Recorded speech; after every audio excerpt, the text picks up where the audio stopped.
Layup Lounge members, yes indeed, yes indeed, it happened. James Harden is headed to LA and he's now a member of the LA Clippers. Roman, I need your immediate reaction to this trade. Well, my immediate reaction is I think the Clippers won the trade. And I think they won the trade because they didn't have to give up Mr. Untouchable Terrence Mann. They didn't have to give up Norman Powell either. I was actually pretty surprised they didn't want to give up Norman, whether that was because they refused to give him up or the Sixers just didn't want him because all the contracts that the Sixers got back were all pretty much expiring contracts. So I think they did the deal. They did the deal to give Joel Embiid some depth, but also have that flexibility to maybe go get somebody in the whether that's in the off season or they can unload them during the trade deadline. Just for the people, we'll go ahead and fill you in on the full details of the trade package. James Harden, PJ Tucker, Philip Petrusev, not too. Have you heard of him? Who? Yeah. And he just got flipped to the Kings, by the way. So Oh. he ain't even there. But yeah. Yeah, so he was an add-on. They're all headed to LA for Marcus Morris, Robert Covington, Nick Batum, KJ Martin, Blazer Legends. Blazer Batum, Rocco. the old heads. 2028 unprotected first, 2 seconds, and an additional first that came from OKC. Yeah.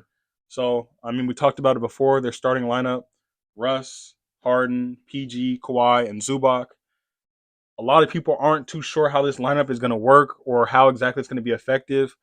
With one of those people going to have to guard like a true power forward, like a player like Giannis, or there's going to be a lot of dynamic players that they're going to have to match up with. Like even like Banchero, like right. There's so many different power forwards and stuff that they're going to have to match up with. Yeah. How do you feel defensively about this team, and how do you feel about the success of this team now that they have James Harden?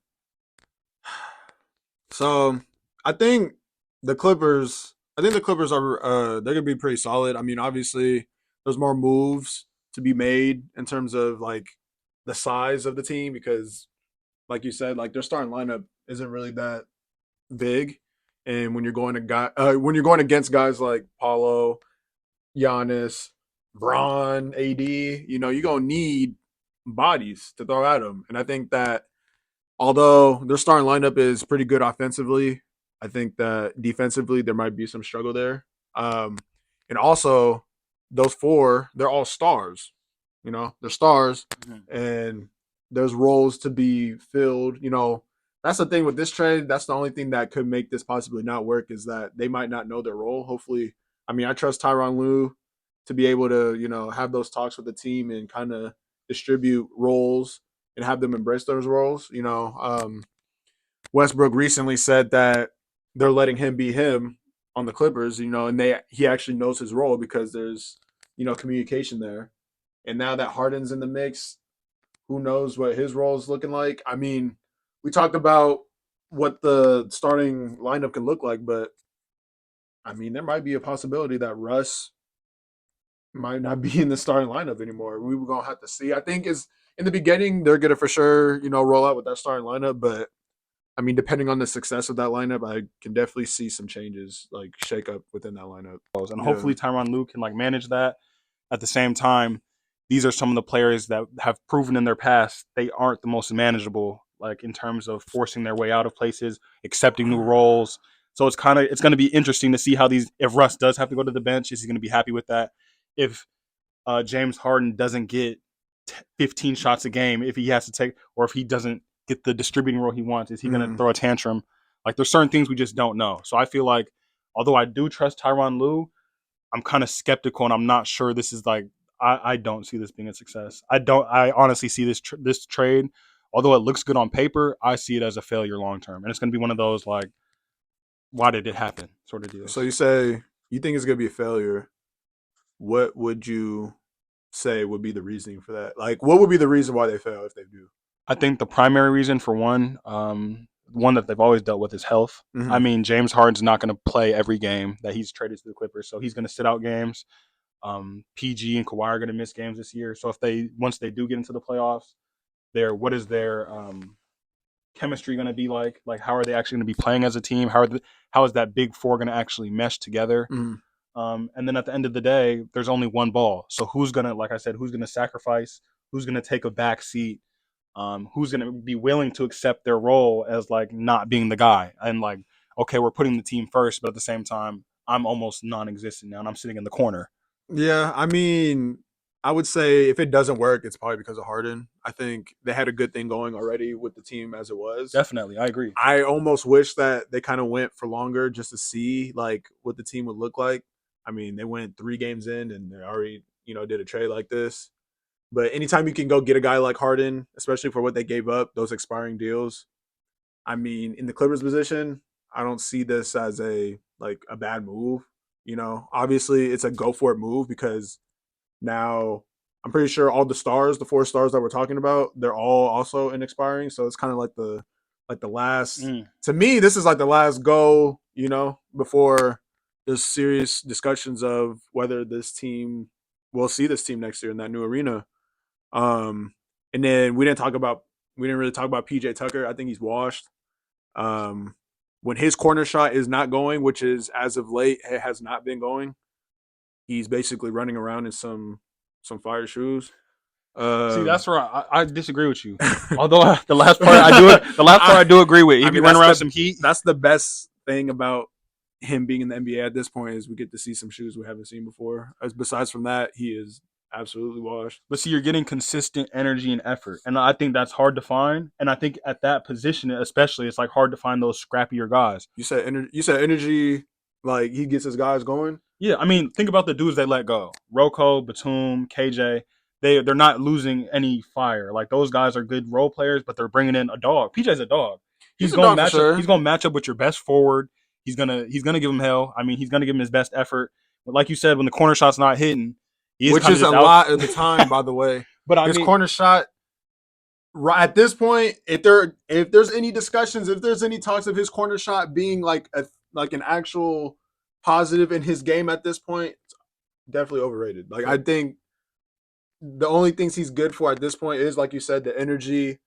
I mean, the defense. People respect him that's on the team, mhm. but how much more is he doing than somebody on the coaching staff?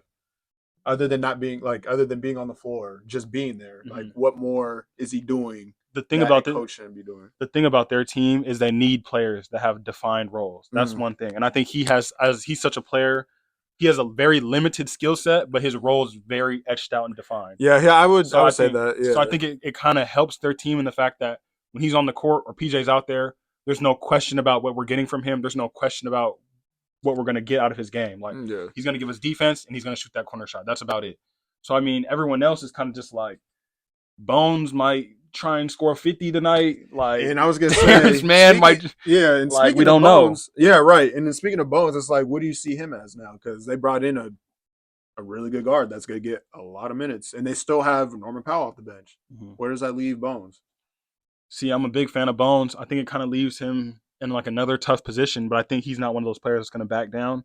So I think there's still a place for him on this team, and there's definitely going to be places for him to score. I think it's just can he be in like an efficient score and really maximize those opportunities? Because like you said, Harden's there now. He's going to need those touches. So I mean, he's going to Uh, demand those touches almost because former MVP, scoring champ, whatever you want to say, his uh, resume speaks for itself. So I uh, mean, he's earned those touches. gone by the deadline.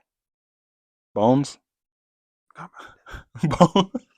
He's out of there. He's out of there, bro. I Okay. mean, this is I don't know. Like to me, this is similar situation to Denver in a way. Like he was kind of complaining about his touches. Now you got two ball dominant guys that play your position pretty much because Bones sometimes plays at the two, and it's like, where does that leave him? I mean, 15 minutes a game is cool, I guess, on a winning team like this. I mean, if he's cool with that, then and if he embraces that, there shouldn't be any issue. But I think he's good enough to contribute to a team For sure, for that sure. and I think that him on this Clippers team, I don't know. And also, maybe not even because he's not getting any run going forward. They might just trade him just because they might want to go get another piece.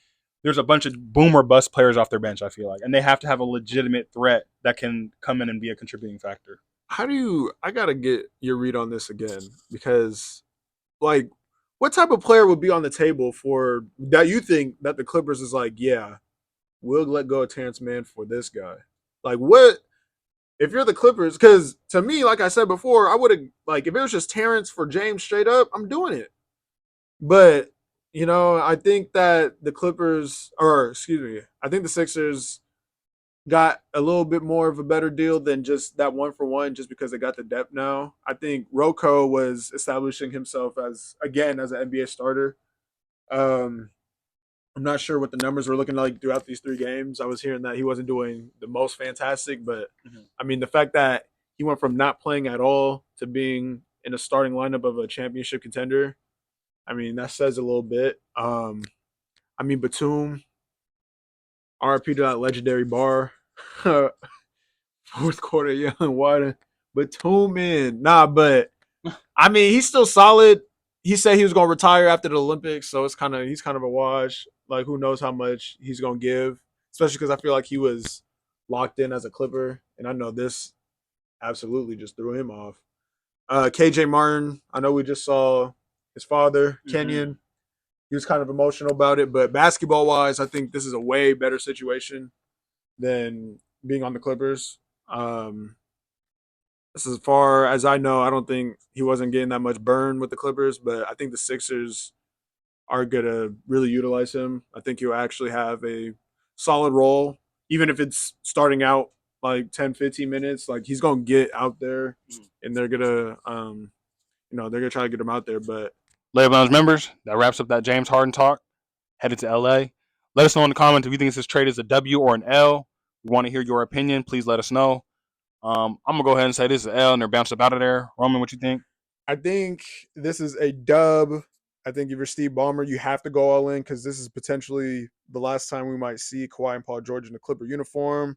And this may be the last time they contend for a very long time, depending on what happens this year, We'll find out in these next coming weeks what this is looking like. for sure. Layup Lounge. Yeah. Welcome to